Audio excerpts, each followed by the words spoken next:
Welcome to a new story from the channel, From My Heart to Yours.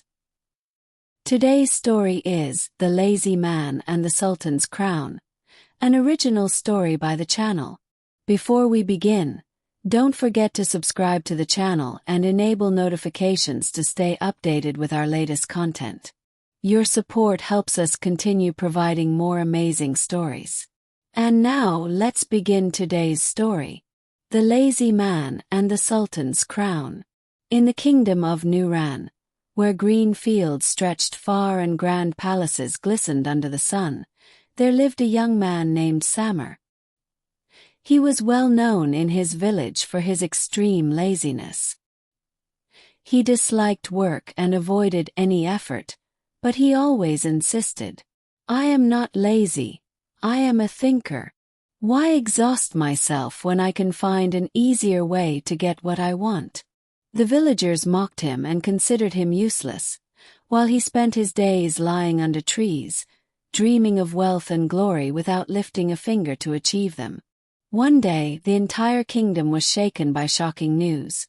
An unknown thief had stolen the Sultan's golden crown, the symbol of power and rule, and had fled to the cave of the great dragon.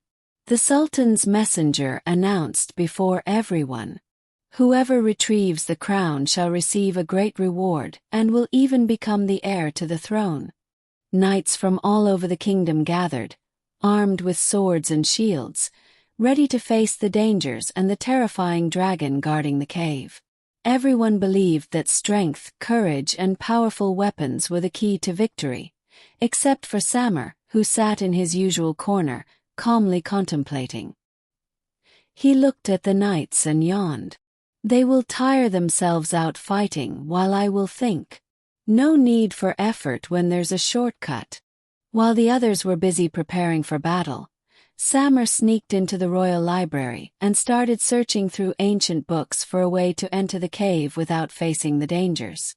After hours of reading, he found an old manuscript describing a secret tunnel under the mountain that led directly into the cave. He smirked and thought to himself, "If there's a shortcut, why tire myself out?" Samar made his way to the nearby river, where the secret tunnel began. He lay on a small wooden boat and let the gentle current carry him along. While the other knights ran through the mountains, falling into traps and facing perils, Samar lay on his back, gazing at the sky, enjoying the journey. When he reached the end of the tunnel, he found himself inside the cave. It was dark, but in the center, the golden crown gleamed atop a large rock. Not far from it, the enormous dragon was asleep, its hot breath escaping like smoke from its massive nostrils. Samar stood still and thought, "If I move too quickly, I might wake it up. If I try to fight it, I won't survive. But what if I make it sleep even deeper?" He quietly sat at the cave entrance and began to sing in a soft, melodious voice.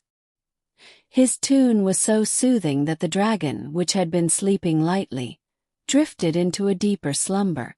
It let out a heavy sigh but did not wake.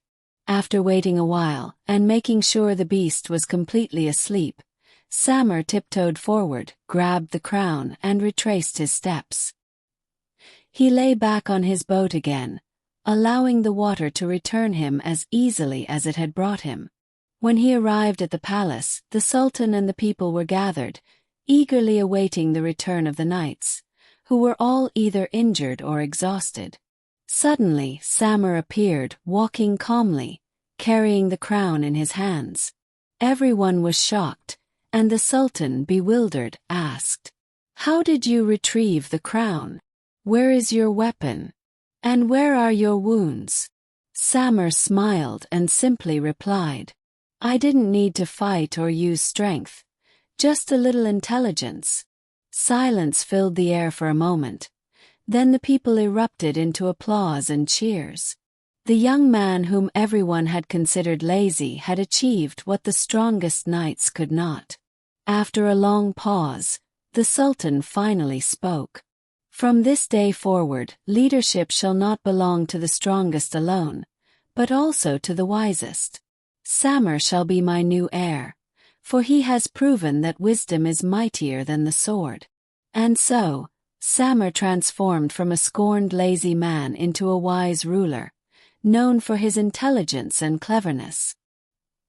He continued to repeat his famous saying, "Laziness is not a flaw, if it comes with a sharp mind."